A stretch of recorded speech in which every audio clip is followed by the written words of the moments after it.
yang menarik kita ceritakan tentang pembunuhan para nabi dan kaumnya ini adalah seorang nabi dari anak seorang nabi, anak dan bapak dua-duanya dibantai. Ma'asyiral muslimin, siapa nabi itu? Pertama Zakaria dan putranya Yahya, dua-duanya dibantai. Bagaimana kisahnya? Ma'asyiral muslimin yang dimuliakan Allah Subhanahu wa taala, kita tahu bahwa kalau kita cerita tentang Nabi Zakaria ataupun Nabi Yahya, berarti kita terbayang dengan Baitul Maqdis, karena kedua nabi ini adalah orang yang memakmurkan Baitul Maqdis, hidup di zaman Nabi Isa alaihi salatu wassalam. Karena kelahiran Yahya itu hanya beda 3 bulan dengan Nabi Isa. Yahya dulu baru Isa. Artinya bahwa ketika itu hidup 3 nabi, Zakaria, Yahya, Isa. Tetapi berbeda-beda daerah. Kalau Yahya itu ditugaskan di Urdun, mungkin sekarang disebut dengan Yordania, masih daerah Syam. Ma'asyiral muslimin yang dimuliakan Allah Azza wa Jalla, kematian Nabi Yahya ini adalah kezaliman penguasa. Kezaliman penguasa. Padahal Nabi Yahya alaihi salatu wassalam ini orangnya baik. Perhatikan sifat-sifat yang Allah berikan kepada Yahya. Allah menyebutkan dalam Al-Quran, dalam surah Maryam ayat 12 sampai 14, Ya Yahya khudhil kitaba biquwwatin wa atainahul hukma sabiyya. Wahai Yahya, ambillah kitab itu, maksudnya Taurat, dengan kuat, dan kami berikan kepada Yahya itu kebijakan dalam menyampaikan hukum sejak kecil. Artinya Yahya itu sudah diangkat menjadi nabi sejak kecil. Kalau Nabi SAW diangkat setelah 40 tahun kan, ini sudah sejak kecil sudah diangkat jadi nabi. Makanya dikisahkan di usia anak-anak Yahya ini selalu diajak main oleh kawan-kawannya. Anak-anak kecil kan suka main gitu kan, apalagi usia 7 tahun 8 tahun kan suka main. Tapi Yahya mengatakan apa? Innama lastu, sesungguhnya saya tidak khuliqtu bil la'ibi, sesungguhnya saya tidak diciptakan untuk main-main. Kalau kalian main-main silahkan, tapi saya diciptakan bukan untuk main-main. Oh, kalau ada anak kecil kayak gini mantap. Justru anak kecil sebaliknya, saya diciptakan untuk main-main katanya. Tapi ini tidak. Dia mengatakan saya diciptakan untuk beribadah, bukan untuk main-main. Makanya Yahya itu sedari kecil dia betul-betul mengikuti gaya bapaknya Zakaria. Walaupun Yahya ini sebenarnya kelahiran yang aneh. Kenapa? Karena bapaknya usianya 100 tahun, ibunya 90 tahun, dinyatakan mandul. Tapi karena nilai sebuah doa, Allah kabulkan, dan juga berlomba-lomba dalam kebaikan Zakaria. Akhirnya Allah Subhanahu wa taala kabulkan, punya anak namanya Yahya. Kemudian Allah mengatakan wahananan milladunna, kami berikan hanan. Hanan itu biasanya dipakai dalam kalimat kasih sayang ibu kepada anak. Hananul walid liwalidihi, kasih sayang ibu kepada anak. Saya kira seorang ibu, saya yakin sangat sayang dengan anaknya. Tetapi Nabi Yahya alaihi salatu wassalam Allah berikan sifat keibuan, seolah-olah dia sayang dengan bapaknya Zakaria, karena Zakaria sudah tua. Makanya diberikan sifat itu. Makanya di akhir ayat Allah mengatakan wa barran biwalidayhi, dan Yahya itu orang yang paling berbuat baik dengan orang tuanya. Wa hananan min ladunna, wa zakatan, orangnya bersih hatinya, wa kana taqiyya, orangnya takwa, wa barram biwalidayhi, orangnya berbuat baik kepada orang tua. Lihat, ini orang baik, kenapa bisa dibunuh? Walam yakun jabbaran asiyah, dan dia bukan orang sombong dan bukan ahli maksiat. Dari sini ikhwatu fillah muliakan Allah azza wa jalla. Makanya heran ketika Nabi Isa alaihi salatu wassalam dihabarkan tentang kematian Yahya yang sangat sadis, dia pun sedih dan terus menangis atas kematian Yahya itu. Ceritanya begini. Di Damaskus itu ada seorang raja zalim namanya Haddad ibn Hadar, raja zalim. Tapi walaupun demikian, kalaupun ada apapun, raja ini terkadang juga minta fatwa kepada Yahya alaihi salatu wassalam. Allah takdirkan dia suka dengan salah satu wanita. Sayangnya wanita ini masih mahramnya, sehingga dalam syariat Yahya haram, tidak boleh menikah dengan orang yang ada hubungan mahram. Sama di syariat kita juga sama. Tetapi karena orang tua gadis ini, karena dalam riwayat, ini dalam riwayat yang lain ceritanya, raja ini punya istri, istrinya sudah tua. Kemudian dia punya anak, tapi bukan dari sang raja, dari bapak yang lain. Anak ini cantik. Lah si raja ini sudah tidak mau lagi sama istrinya karena sudah tua, jelek. Akhirnya sama istrinya itu disuruh nikah dengan anaknya, tapi bukan anak sang raja, dari laki-laki lain. Ada yang mengatakan bahwa yang dinikahi itu putri bibinya, dan dalam syariat mereka tidak boleh. Kemudian akhirnya karena ibundanya ini sangat rakus kekuasaan, sangat rakus dengan kekayaan, sangat ingin menguasai kerajaan, akhirnya dia dorong terus putrinya supaya nikah dengan raja. Disuruh dandan cantik-cantik, disuruh ngerayu. Akhirnya sang raja pun tertarik dengan wanita itu dan tergila-gila. Nyala, antum saja kalau dirayu perempuan, jangankan yang cantik, yang jelek saja kelepek-kelepek. Masyarul muslimin yang dimuliakan Allah azza wa jalla. Lah rupanya orang-orang pun berbicara tentang itu. Akhirnya mulai melebar tuh.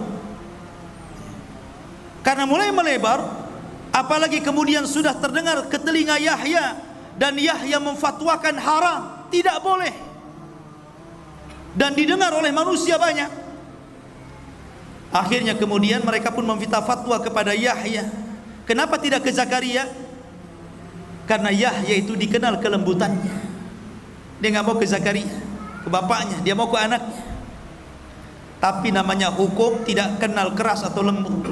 Kalau haram ya haram, mau ngomong haram ataupun haram sama saja. Itu kan hanya kata teriak dengan kata lembut saja kan. Tetap saja haram. Kemudian akhirnya karena sudah diharamkan oleh seorang nabi, wanita ini kemudian tidak mau dinikahi. Tapi sang raja sudah tergila-gila masalahnya. Dia tetap ingin mau menikahi wanita itu. Disinilah dimainkan oleh siasat wanita busuk itu. Kata wanita ini, baik, kalau engkau menginginkan diriku menikah dengan diriku, maka maharnya kepala Yahya bin Zakaria. Syaratnya itu. Karena raja sudah tergila-gila, macam mana kan? Maka dia pun mengutus pasukan untuk mendatangkan kepala Yahya bin Zakaria. Datanglah pasukan besar. Dalam riwayat bahwa Yahya itu dibunuh sedang berada di Baitul Maqdis dan sedang sholat dalam mihrab. Pasukan ini datang, kemudian ditangkap, betul-betul dimutilasi, dipotong kepalanya. Kemudian kepalanya dibawa dan diletakkan di piring emas. Kemudian dibawa ke istana. Sementara jasad Yahya ini dikirimkan kepada ayahnya Zakaria yang sudah tua renta. Anda bisa bayangkan, tiba-tiba Anda sudah tua, dikirimkan jasad anaknya tanpa kepala. Tentu sedih Zakaria ini. Akhirnya kemudian kepalanya ini dibawa ke istana. Sampai di istana, di situ ada sang raja, di situ ada wanita fajirah, di situ ada ibundanya yang haus kekuasaan. Prajurit pun datang dan meletakkan kepala Yahya di atas bejana emas, kemudian disuguhkan kepada sang raja. Oh, wanita ini tertawa, senang, keinginannya menjadi sebuah kenyataan. Tetapi Allah Subhanahu wa taala berfirman, "Wala tahsabannallaha mukhlifa wa'dihi rusulah, innallaha azizun dzuntiqam." Jangan kira Allah Subhanahu wa taala tidak pernah memberikan janji-janji kepada para utusannya. Sesungguhnya Allah kalau sudah menimpakan azab, maka Allah akan timpakan dengan sangat keras. Dan Allah juga berfirman, wala tahsabannallaha ghafilan amma ya'malu zalimun. Jangan kalian sangka Allah lalai dari perbuatan zalim kalian. Tidak, Allah tidak pernah lalai. Man adali waliyan faqad adzantuhu bil harbi. Siapa yang memusuhi wali-waliku, maka dia sudah ngajak perang bersamaku, kata Allah Subhanahu wa taala.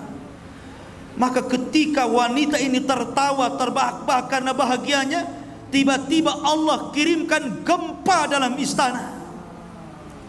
Bergegar istana itu. Rupanya tanah yang diinjak wanita itu terbelah, akhirnya wanita itu terperosok, sedikit demi sedikit masuk jasadnya, sehingga ketika sudah sampai kepala, tiba-tiba bumi itu merapat dan menjepit kepalanya. Sampai di sini, tinggal kepalanya saja. Maka orang-orang pun berteriak, apa yang kalian lakukan? Yang kalian bunuh ini seorang yang saleh, seorang nabi, kenapa kalian bunuh? Kama tadinu tudan. Sebagaimana kalian sudah memenggal orang ini, penggal kepala wanita itu. Penggal kepala wanita itu. Maka lekaslah para prajurit mengambil pedangnya dan menebas kepalanya, kemudian membawanya. Al jaza min jinsil amal. Sebagaimana dia sudah menebas kepala Yahya, maka sekarang dia ditebas kepalanya. Ma'asyiral muslimin, selang beberapa waktu dari peristiwa itu, kemudian orang pun membicarakan tentang kematian Yahya. Datanglah pasukan besar, pasukan yang dipimpin raja yang paling zalim di dunia, Bukhtun Nasr. Dan sering saya katakan, di dunia ini hanya ada 4 raja yang pernah menguasai sebagian besar dunia. 2 mukmin, 2 kafir. Sulaiman dan Dzulqarnain mukmin, Namrud dan Bukhtun Nasr. Ini dua-duanya raja zalim. Selang beberapa waktu setelah pembunuhan Nabi Yahya, datang pasukan Bukhtun Nasr, kemudian menghancurkan negeri Damaskus dan membunuh 75.000 manusia dibantai. Lihat. Dan itu Allah Subhanahu wa taala isyaratkan dalam Al-Qur'an. Allah Subhanahu wa taala berfirman, wa qadayna ila bani Israil fil kitabi la tufsidunna fil ardi marrataini wa la ta'luwanna uluwan kabira.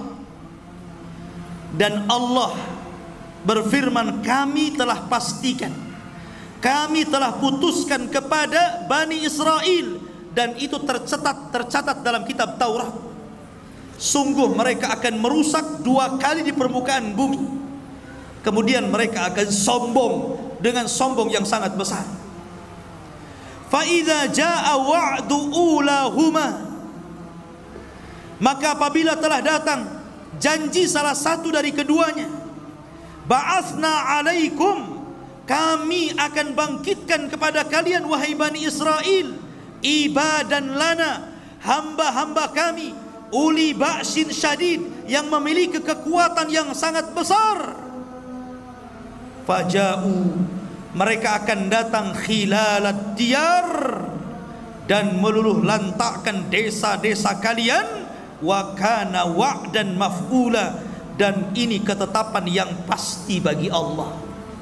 Allah isyaratkan dalam Quran, karena kalian sudah membunuh Yahya, datang pasukan besar yang lebih zalim lagi, kemudian menghancurkan negara itu. Bahkan 75.000 dibantai oleh Bukhtun Nasr. Sebelum peristiwa Bukhtun Nasr, sebelum kedatangan Bukhtun Nasr dan melulantakkan kerajaan yang telah membunuh Yahya itu, apakah mereka mencukupkan membunuh Yahya? Tidak. Iblis tidak terima kalau seorang nabi yang dibunuh cuma satu. Kalau bapaknya masih hidup, bapaknya masih hidup, Zakaria, dia sudah tua. Maka ketika para pembunuh ini berkumpul, syaitan datang menjelma manusia, kemudian membicarakan tentang tuduh-tuduhan kepada Zakaria dan mengatakan, kalian ingat tidak, Maryam kan dahulu punya anak namanya Isa, tidak ada bapaknya, dan tidak ada yang masuk ke mihrab Maryam kecuali Zakaria. Jangan-jangan Zakaria yang menghamili Maryam. Nah, mulailah dia, syaitan datang, bangkit orang-orang itu baru saja membunuh anaknya itu. Akhirnya mendengar bahwa Zakaria akan dibunuh, Nabi Zakaria pun sembunyi ke dalam hutan. Kemudian dalam hutan tersebut ada satu pohon yang menolong Zakaria, disuruh sembunyi dalam pohon itu. Tiba-tiba pohon itu belah, dan itu mukjizat Zakaria. Masuklah Zakaria di situ. Namun sayangnya iblis datang. Ketika Zakaria masuk, bajunya kemudian ditarik sedikit, sehingga ketika pohon itu rapat, nampak tuh ada bajunya sedikit saja. Ketika pasukan itu mengejar Zakaria sampai ke hutan, maka iblis datang dan mengatakan, aku tahu di mana Zakaria bersembunyi. Dan untuk memastikan kebenaran ucapan iblis ini, dia memperlihatkan baju yang keluar dari pohon itu. Itu dia di situ. Dari sinilah maka para prajurit membawa gergaji. Dari situlah kemudian mereka memotong pohon itu persis di lambungnya sini, seolah-olah digergaji jadi dua. Namanya manusia ya kesakitan lah, walaupun dia seorang nabi, karena dia bukan malaikat. Zakaria sempat dia kemudian berteriak kesakitan, tetapi Allah Subhanahu wa taala berfirman, ya Zakaria, kalau engkau terus berteriak karena kesakitanmu, la khusifa bihimul ardu, tentu bumi akan ditimpakan kepada mereka untuk menelannya. Setelah Zakaria tahu kalau dia sampai terus meneriakkan rasa sakitnya, kaumnya akan ditelan bumi dan akan ditelan oleh bumi yang sangat besar ini, maka dia tutup lisannya dengan bajunya supaya jangan berteriak. Kenapa? Rahmatan li ummatihi, karena masih punya kasih sayang dengan umatnya. Masih kasih sayang, dia berharap walaupun kematian putranya seperti itu, kematian diri seperti itu, masih berharap kaumnya ini sadar, bertobat kepada Allah, diutus kepada mereka seorang rasul yang menyadarkan mereka. Dan ini mulianya Zakaria yang patut dicontoh siapapun. Ketika kabar kematian keduanya sampai kepada Isa, Isa sedih. Rupanya, apakah sampai kematian Zakaria selesai? Tidak, mereka pun membidik Isa. Akhirnya mereka mengirim pasukan. Jadi ini bukan semata-mata mahar wanita itu, di balik itu ada kekuasaan politik. Sudah bukan cerita mahar lagi, ini cerita politik di dalamnya. Memang dari dulu mereka benci para nabi dan rasul. Maka mereka mulai membidik Nabi Isa bin Maryam. Mereka kirim pasukan. Tapi Allah takdirkan Isa tidak sebagaimana Yahya dan Zakaria. Isa Allah tolong, karena dia adalah pembawa syariat baru, bukan seorang nabi. Allah harus menjaga syariatnya, jangan sampai terputus dan tidak sampai kepada umatnya. Maka Isa tetap tidak dibunuh, dan Allah angkat yang dibunuh orang yang diserupakannya. Barulah setelah kejadian itu semua, karena begini, rusaknya Bani Israel itu setelah wafatnya Zakaria, yang sebelumnya putranya Yahya. Itu menjadi rusak tuh Bani Israel itu. Makanya kerusakan itulah didatangkan Bukhtun Nasr. Bukhtun Nasr inilah yang kemudian menghancurkan Syam, Damaskus, sampai kota Palestina ini dihancurkan semuanya. Sampai 75.000 dibantai, anak-anak, wanita, orang tua semua dibantai, tidak dibiarkan hidup. Dan orang-orang Yahudi yang berhasil lari tidak banyak, yang berhasil ditangkap jadi budak, jadi budaknya Bukhtun Nasr. Dan itu Allah hinakan, sehingga Allah Subhanahu wa taala berfirman, innal ladzina yakfuruna bi ayatillah wa yaqtuluna an-nabiyyina bighairi haqqin wa yaqtuluna alladzina ya'muruna bil qisti minan nas fabashshirhum bi'adzabin alim. Sesungguhnya orang-orang yang kufur dengan ayat-ayat Allah dan membunuh para nabi tanpa ada sebab yang benar, dan membunuh orang-orang yang memerintahkan keadilan dari manusia, kabar gembirakan kepada mereka dengan azab yang pedih. Dalam ayat yang lain, tadi Al-Imran ayat 21, dan Allah mengatakan dalam surah Al-Baqarah 61, wa dzuribat alaihimudz dzillatu wal maskanatu wa ba'u bi ghadabin minallah. Ditimpakan kepada mereka Bani Israel kehinaan, kenistaan, kemurkaan dari Allah. Kenapa? Dzalika bi annahum kanu yakfuruna bi ayatillah, karena mereka kufur dengan ayat-ayat Allah. Wa yaqtuluna an-nabiyyina bighairil haqq, dan mereka membunuh para nabi tanpa sebab yang benar. Allah timpakan kehinaan kepada mereka, ikhwan. Dan sampai hari ini orang-orang Yahudi itu memang seperti itu. Mereka bangga dengan membunuh para nabi itu, mereka bangga, sangat bangga.